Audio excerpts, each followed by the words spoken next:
Umiyak po ako kasi, alam niyo po yun yung from 10 tablets. Parang, sabi ko, Lord, sabi ng doctor, you don't need to take anymore. Wow! Way back, December 2018, I undergo po angioplasty.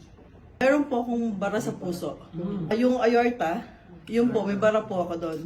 Nung una po, ini-ignore ko lang siya kasi sabi ng doktor, meron ka ng mild stroke. Malakas lang ang resistensya mo, kaya ka nakasurvive. Yes. Sa hospital lang po ako, 220/180 na po yung BP ko. Pero po nakalakad pa rin po ako. Tapos sabi ng doctor sa akin, ang lakas ng resistensya mo, tsaka sabi niya, baka malakas ka dun sa taas. Sabi niya gano'n.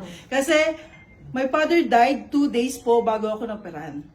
I stayed 55 days sa hospital to recover po. So I was taking my medicine po. 10 po yung maintenance ko eh. I have my Concor, Twinsta, iba-iba po. Pati sa cholesterol level, inaano po yan.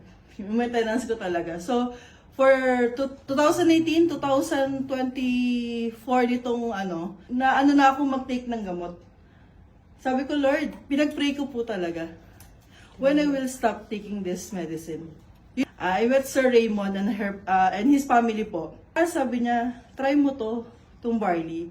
I was hesitant kasi hindi ako naniniwala sa mga ganon. Kasi sabi ko, itong 10 gamot, sabi ko ganyan, ang dami, tapos barley lang iinumin ko. So, ano yung mangyayari sa akin? Parang iniisip ko na, what is the advantage? Ano yung magiging pros and cons? Yung taste po kasi, sabi ko, baka hindi ko masarapan. So, ang ginawa niya, nakatimpla na yung barley. Ano pa yun? Cold water. Di ininom ko. Diretso ko po ininom. Sabi ko, Nay, ang sarap po nito. Sobrang sarap. Sabi niya, ibang lasa dun sa barley that na-try ko. Help po talaga, sabi ko, Lord, ito na po ba yung kasagutan?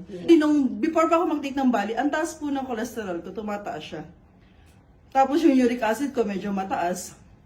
Tapos nung nag-take po ako ng barley, sabi niya, oh, medyo maganda yung mo ngayon, yung result ng mo. Sige, ikat natin tong isang. Actually, 3 nga yung kinat niyang medicine na. Wow. Try natin. Hanggang sa po yun In the second week, in the third week po, the third week, yun na yung pinaka-umiyak talaga ako. Yun na yung biggest testimony ko po sa church. Na talagang umiyak po ako kasi, alam niyo po yun yung from 10 tablets. Parang, sabi ko, Lord, sabi ng doctor, you don't need to take anymore. Wow! Sabi, ano iniinom mo? Tapos sabi ko, in-expose ko talaga yung sabi ko, ito po. This barley helps me. At sabi ko, ito yung kasagutan ng Lord. Sabi ko, through faith, through prayers.